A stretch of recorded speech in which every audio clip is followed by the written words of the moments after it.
Welcome to this explainer. Today we're unpacking a shift in the healthcare supply chain that is, quite honestly, absolutely fascinating.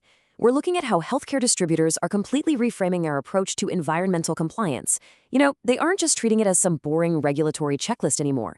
Instead, they're turning it into a massive strategic advantage by mastering what we call the product lifecycle. To really get this, let's picture the sheer scale of the industry. I want you to think about the thousands of hospitals, pharmacies, and clinics across the globe receiving essential medical supplies every single day. We're talking about literal mountains of cardboard, miles of plastic wrap, and millions of specialized medical devices.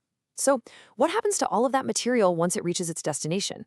What happens to the millions of boxes or the medical devices that go unused? Historically, this massive logistical footprint was a pretty staggering end-of-life challenge. But today, it represents an incredible opportunity for innovation.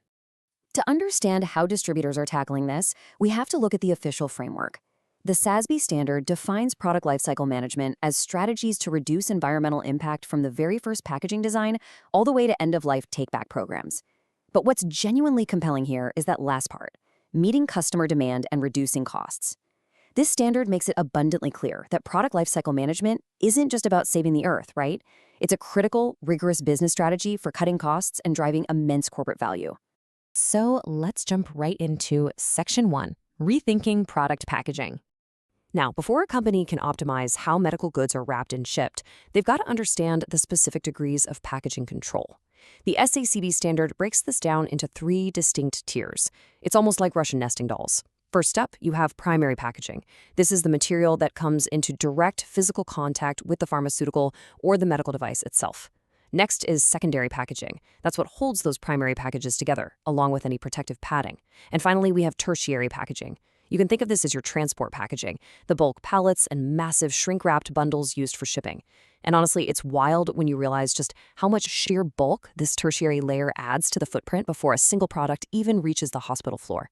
Figuring out exactly which layer a distributor actually has control over is step 1 in minimizing waste. Okay, so once a distributor knows their level of control, what tactics can they actually deploy? Well, they've got a highly effective toolkit of strategies. The first is a great concept called dematerialization, which, let's be honest, is really just a fancy, highly effective way of saying doing more with less material from the start. Beyond that, distributors are pivoting to recycled content materials and sourcing certified sustainable paper products. They're also actively designing packaging so it can be readily recycled or composted by the end user. And from a logistics standpoint, enabling consolidated shipping and utilizing reusable containers are absolute game changers for reducing both waste and freight costs.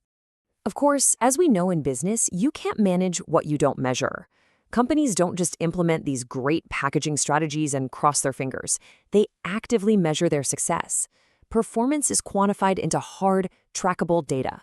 We're talking about tracking the physical weight on a scale to find percentage reductions. They meticulously count the exact number of times a reusable shipping container goes back and forth before it finally needs to be disposed of. And they monitor the ratio of packaging weight to actual product weight. This ensures that, say, a tiny vial of medicine isn't being shipped in some gigantic, wasteful box filled with excess plastic. Moving on to Section 2, Tracking Success and Industry Metrics. Take a look at this. This is the official SASB Sustainability Disclosure Framework for healthcare distributors. It's basically the gold standard for investor-grade accounting metrics. If you look down near the bottom there, you'll see the Product Lifecycle Management topic. Notice metrics HCDI 410A.1 and 410A.2. This proves that optimizing packaging and managing product takebacks is absolutely not some fringe environmental initiative. It is a rigorous, standardized financial metric that investors are looking at right alongside revenue and operational expenses. Which brings us to Section 3, the power of takebacks, right at the end of the supply chain. According to the standard, take-back programs are carefully evaluated, and there's a really clear differentiation here. When distributors accept products back from the market, they get recognized for sustainable outcomes. We're talking about items that are successfully reused, refurbished, recycled, or donated. That's what actually counts toward the metric. On the flip side, the excluded outcomes are anything accepted for take-back but ultimately discarded as waste in a landfill. So the crucial takeaway here is that the accounting framework is specifically designed to reward the active, profitable circulation of materials, not just the act of, well, taking back trash.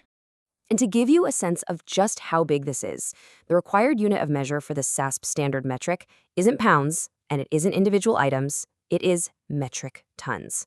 I really want to highlight this because it emphasizes the sheer, staggering physical scale of the drugs, medical devices, and supplies being reclaimed.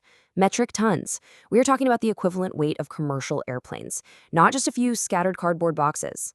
That is the incredible volume being kept out of landfills by the healthcare distribution industry. Now, we do have to acknowledge the unique reality of the healthcare sector here. Not everything can, or frankly should, be recycled. While discarded waste doesn't count toward that main metric ton take-back weight, the SASB standard does provide a way for companies to separately disclose their efforts to safely reclaim hazardous items. We're talking about highly sensitive materials, things like mercury-containing products, used sharps like needles, and expired drug products.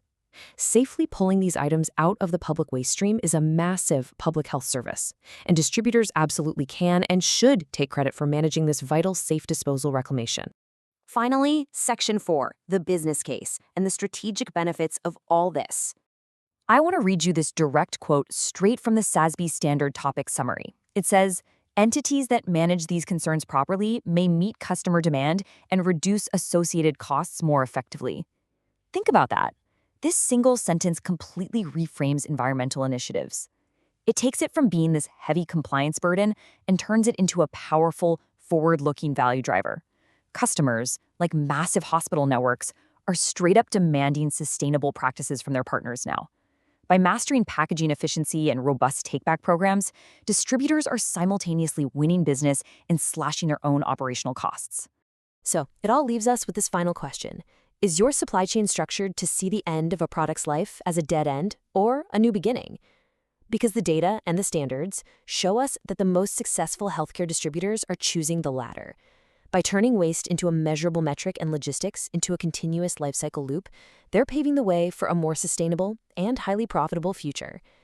Thanks so much for joining me for this explainer, and I hope this gives you a powerful new perspective on the true potential of the healthcare supply chain.